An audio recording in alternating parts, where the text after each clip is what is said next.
Culture can only exist through the relationships among the people who make up your group. Your team, those on the front line and those in the back office.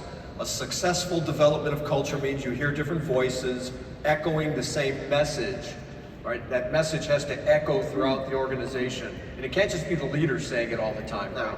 So that quote comes from a book, and it talks to the story of Johnny Dawkins and Tommy Amaker and Quinn Snyder.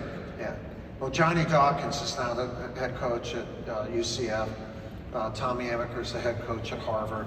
Quinn Snyder has been one of the top NBA coaches, and it really what happens in your organizations on your team. So Tommy and Johnny were as good a backcourt as I've ever had, and they were a senior and a junior. Quinn Snyder was a freshman, and every practice, or a lot of practices, these guys were better, not necessarily more talented.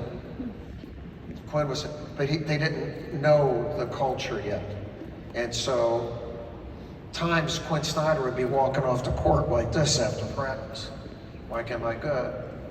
And Johnny and Quinn would put their arms around him, okay?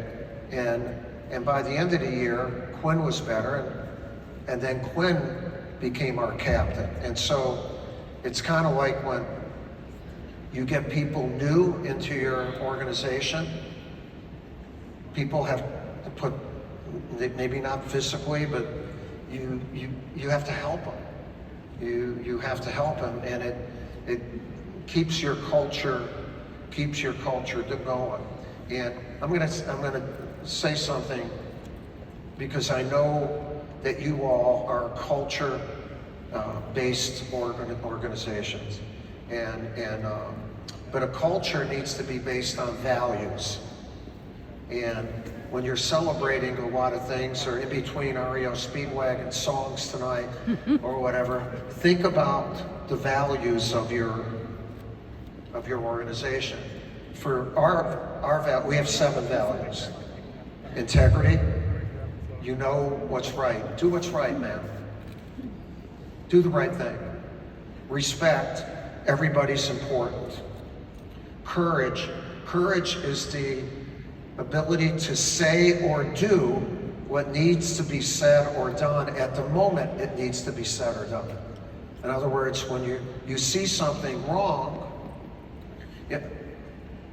I'll talk about it later. No, talk about it then. We respect you. Selfless service. The military is great on that. You put the organization ahead of what you are doing individually. Trust, loyalty. You bear true faith and allegiance to what you're doing. Okay, and duty. You work. A quick story. The last national championship we won in 2015.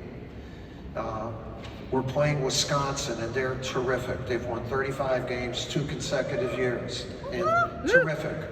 And they're beating us, and we're by 9 or 10 points, and it's in the second half. And I sub in the 8th player on our team. We only had 8 players. Grayson Allen, who now plays for the Bucks, was a freshman, and he had a lot of DNPs where you did not play during the year. And he started getting better because the guys putting their arms around him. He had a 20-point game against Wake Forest, and all of a sudden, he was playing a little bit. I put him in the game, and he hits 2 shots right away.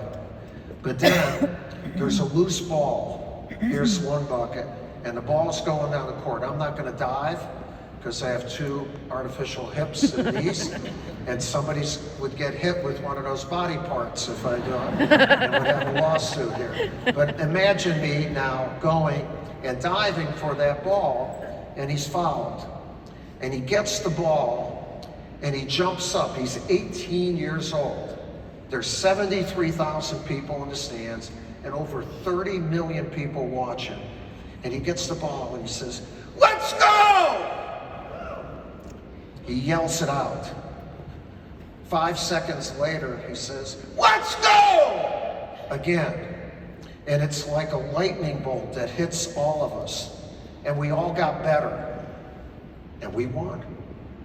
Later that night, I'm talking to my wife, Mickey. I'm saying, kid's 18 years old. It was the greatest thing that's happened, one of our values. He had the courage to say what needed to be said when we did it. And I said, it's the best thing in the world. And she says to me, no, it's not.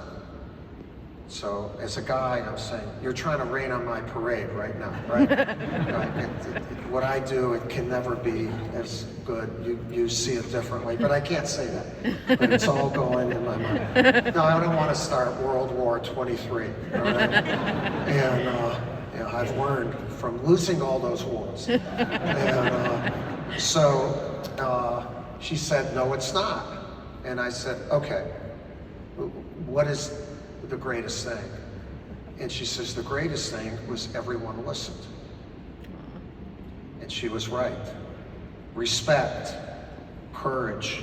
We won that national championship because our 8th man had the courage to say what needed to be said, and we as an organization had the respect to listen. Pretty damn good, man. Really good. Really good.